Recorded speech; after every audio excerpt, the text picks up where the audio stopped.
channel. My name's Angela and this is Devon Threadtails. Thank you so much for joining me today. Today I'm going to be sharing with you everything that I've been making in April. I've also got a little something, or I haven't, but Amy's got a little something that she would like to share with you, so I hope that you enjoy that. I've got a few things that I've made that I said I was going to make, and one of those things I didn't quite finish, but it's nearly there, so I'm going to share that with you anyway, so I hope that's okay. So to start with, I'm going to show you the thing that I made for my sew along this month, and that was the Sewaholic Hollyburn skirt, and I made it out of this fabric, which was a crepe fabric from Minerva. I just absolutely love this colour. I love the electric blue with that deep sort of red and the black. I just think it's absolutely gorgeous. I did buy some fabric to make some tops to go with this, but I just haven't had a chance to make that yet. So what to say about this skirt? There really isn't a huge amount to say about it. I'll be popping some pictures in while I'm talking about it. But it is just a really, really simple sew. It is so easy to put together. It's just lots of straight lines. Yes, there is a pocket to put in, so there's this inset pocket like this, but it is not difficult at all. The instructions are really good. They're really clear. Even though it's not one of the small independent pattern companies, it's still really good, and I just really love it. The most difficult thing probably about this skirt is putting the zip in at the back, but again, there are really good instructions on the pattern, and it's also on my sew along, and there are loads of tutorials on putting in zips on YouTube as well. So if you're ever stuck, obviously you can just go and check those out. I decided to make the middle length, so I think it was version B, where it's sort of just below knee length, as you can see from the photos and the video.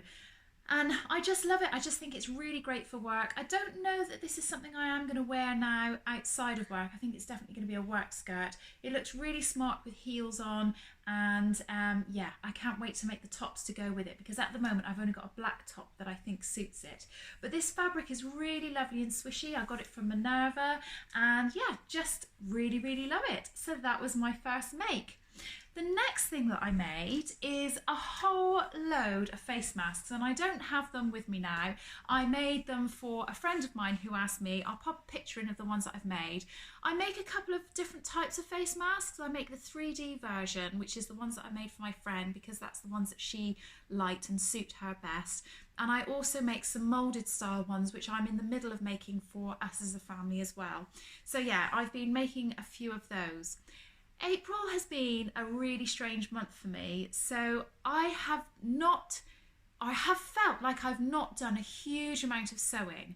So I had several weeks where I just couldn't get myself to get sewing, whether it was because of work and how busy we were at work, or just things at home got in the way in terms of things that need to be get done at home, or I just really wasn't in the mood for it. So I feel like I haven't done a huge amount this month, but towards the end of the month I then had a little bit of time where I was like, right, I've got several hours now and I'll just get a whole load done. So it's been a bit of an all or nothing kind of month in terms of sewing.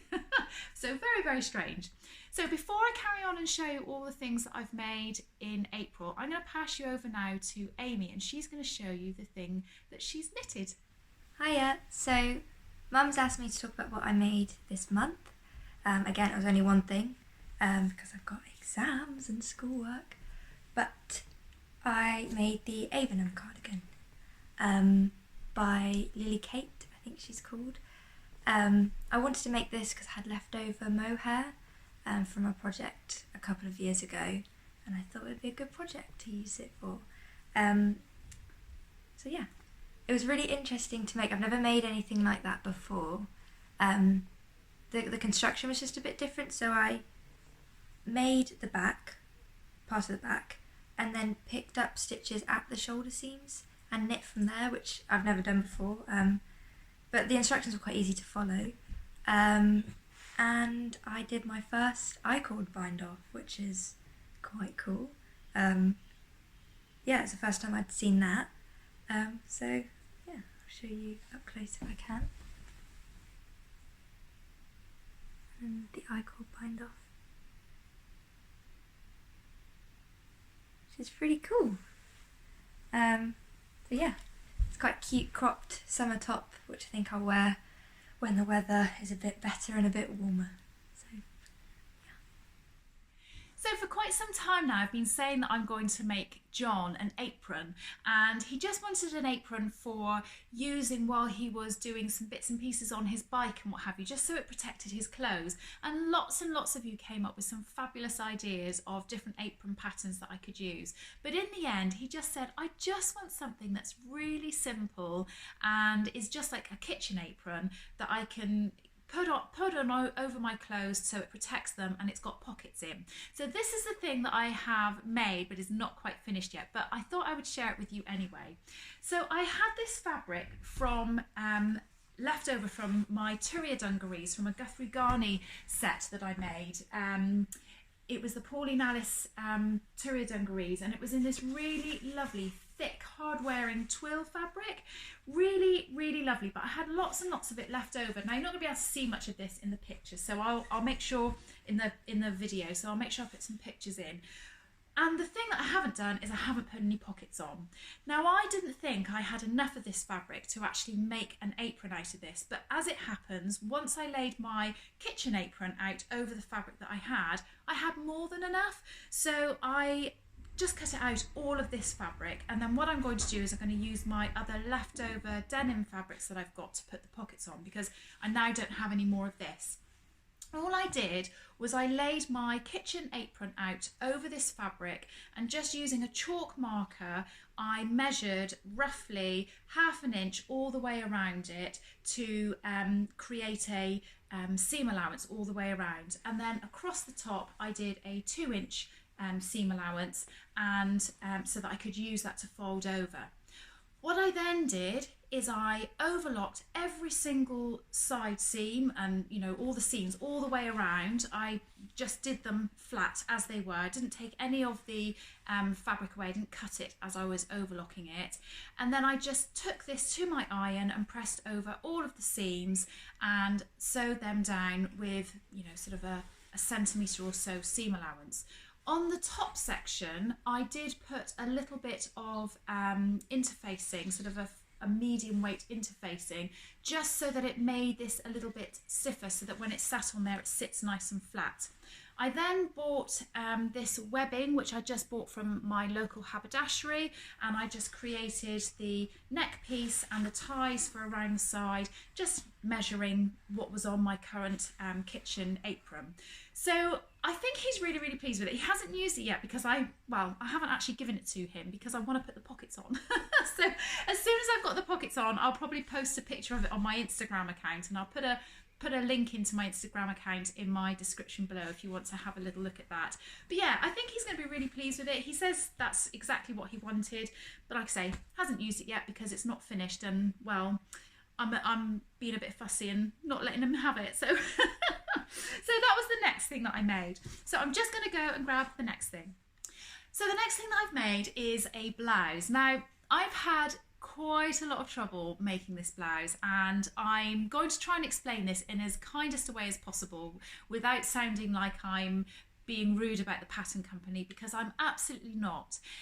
I think when you are shopping for clothes and you're not making them yourself, you're just buying things, I'm sure everybody has come across a shop or something like that where they suddenly think, do you know what, those clothes just don't fit me as well as the clothes from that shop. And it's the same with sewing pattern companies. There are some companies that the fit will fit you really well, and then there'll be other companies where they don't fit you quite as well, but you know the adjustments that you need to make to do that. And then there'll be some that just don't suit you at all. And unfortunately for me, I think I found a pattern company that doesn't suit my body shape at all, so I think their body block just isn't right for me. But that's not to say it wouldn't be right for you, and I really want to emphasise that.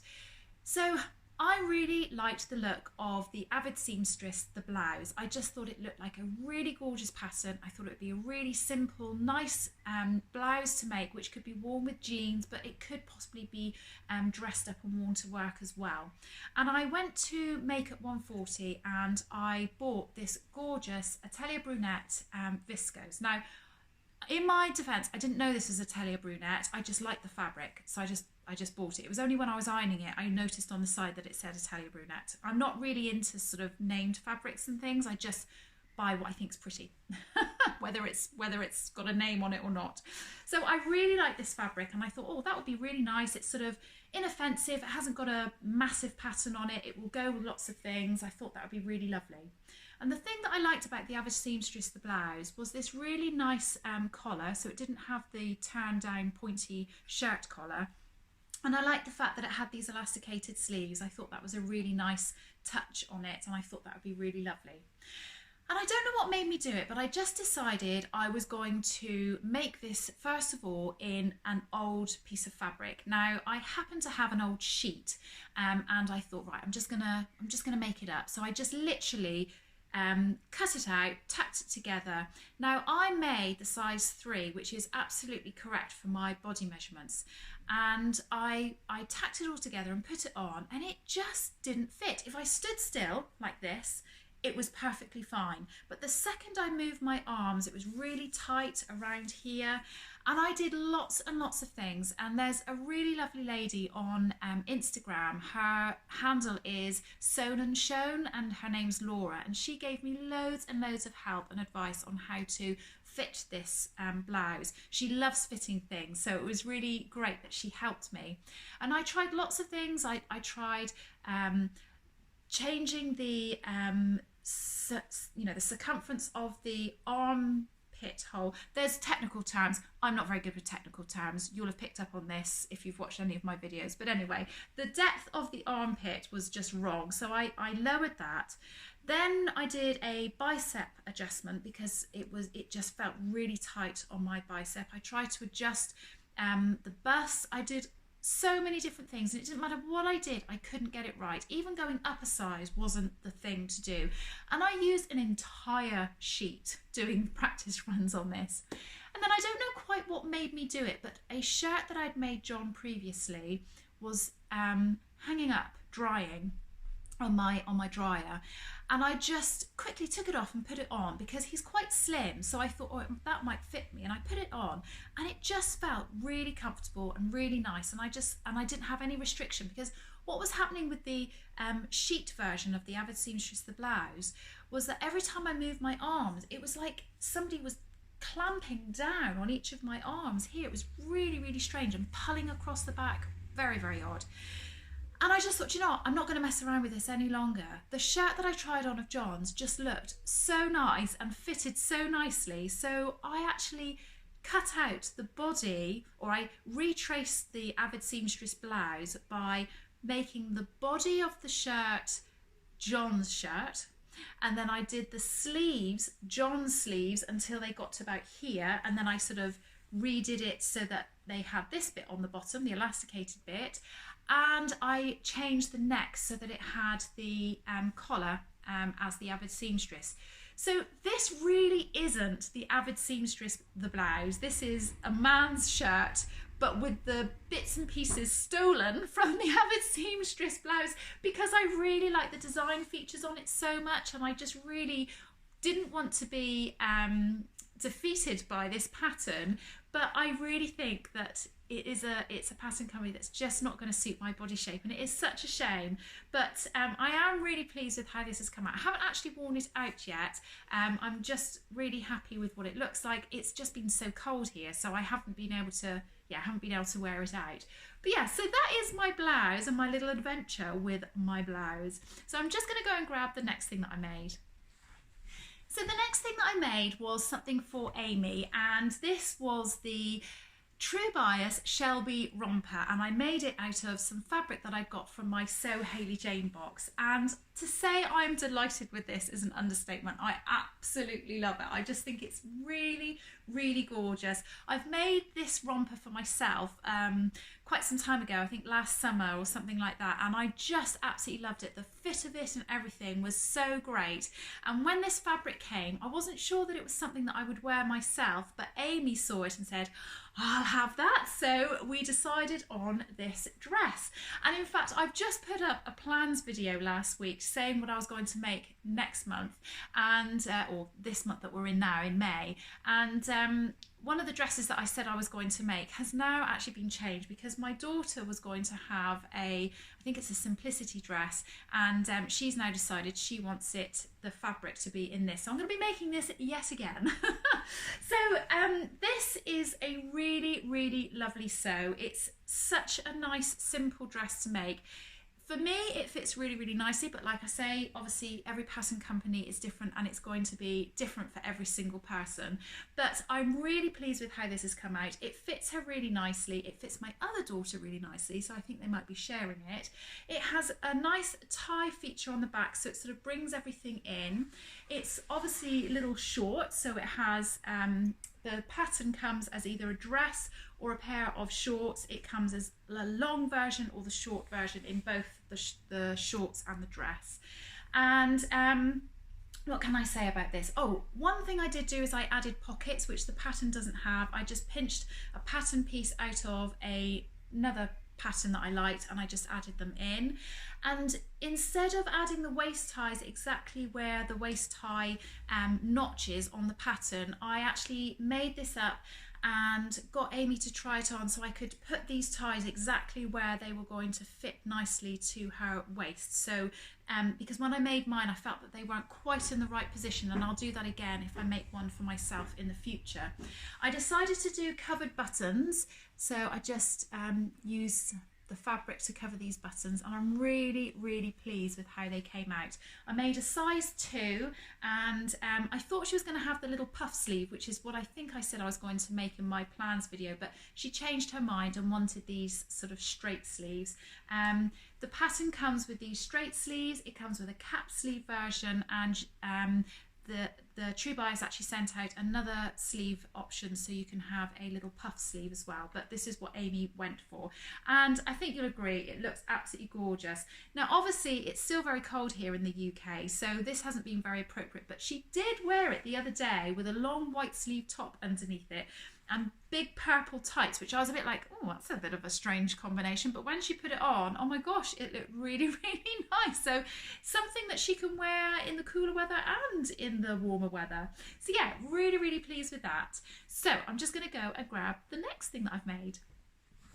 So this is actually the last thing that I've made in April, and I am so delighted with this. I cannot tell you how pleased I am with this make.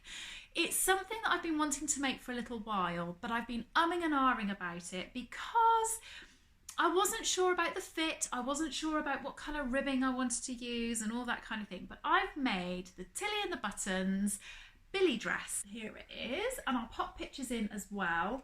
So I couldn't decide what to do about the ribbing. I didn't think I wanted white. I think I wanted this colour here, and I've tried to buy ribbing that matches this blue colour, and I literally have bought 5 or 6 different ribbings now, and none of them match at all. And this is the trouble when you're doing things online.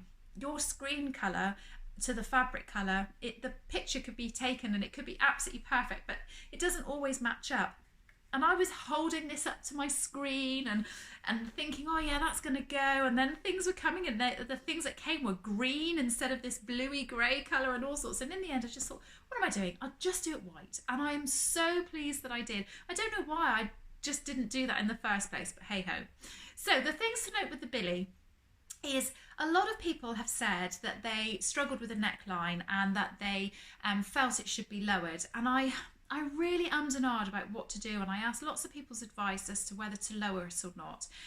And in the end, I just thought, do you know what? I'm just going to make it. I'm just going to make it as the pattern is. And if it is a bit tight, well, I'm just going to have to live with that and make sure I note that for another time. So I ended up doing the neck actually as it was on the pattern. I didn't change the length of it. The only thing that I've done different is that I have made the size below what I should have done. So my size is bust 36, waist 30 and hips 37. although I measured my hips the other day and they seem to have increased a little bit. Anyway, we won't go into that. And so that puts me firmly in the size 4 category. But this is a really oversized baggy dress, and I didn't want it as oversized as it was. So I went down and cut out the straight size 3, and I'm so pleased that I did. It's so comfortable. I really love it. I just think it's really, really great. I've got the South Bank sweater dress, and I was umming and ahhing whether I should have even bought this in the first place when I bought it some time ago, because I thought it's so similar to the South Bank sweater dress. But actually I found that it fits very, very differently, and the pockets in it are very different. I don't get on with the South Bank sweater dress pockets at all, so when I make that, I just make it without the pockets. But this is really different. The pockets are sewn in a very different way, and I just love the way that they are put in. It's really different, and they don't seem to add much in the way of bulk and things around your hips, which, as mine have gained a little bit in size, that's a good thing. So yeah, really, really super pleased with this. I bought this fabric from Makeup 140. It's a poppy jersey, a fleece back jersey, sweatshirting, and it is just so unbelievably super soft. It's so lovely, and I'm so pleased that I got it. When I went to the shop, I was going to order it online, and I didn't think there was enough of it. But then when I got to the shop, Lizzie measured it, and she actually had more than what was showing on her website. So it's like, right, I'll have it all.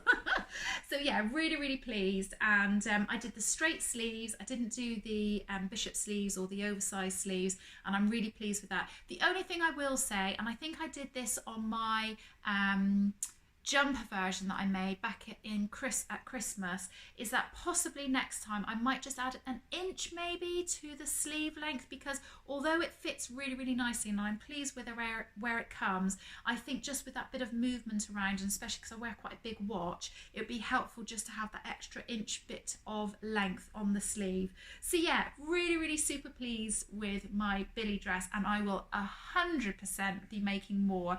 In fact, to be honest with you, the combination of the fabric and the pattern has made me want to make another sweater dress. I quite fancy doing the Stella hoodie dress as well. So yeah, I'm all about the comfort at the moment, clearly. So I really hope that you've enjoyed this video today and the things that I've made. Like I say, not quite as much as I make normally, but I'm really pleased with the things that I've made. Let me know what you've been making, and let me know if you have any pattern companies or patterns that you kind of get to a bit of a brick wall with and sort of think, how do I fit this?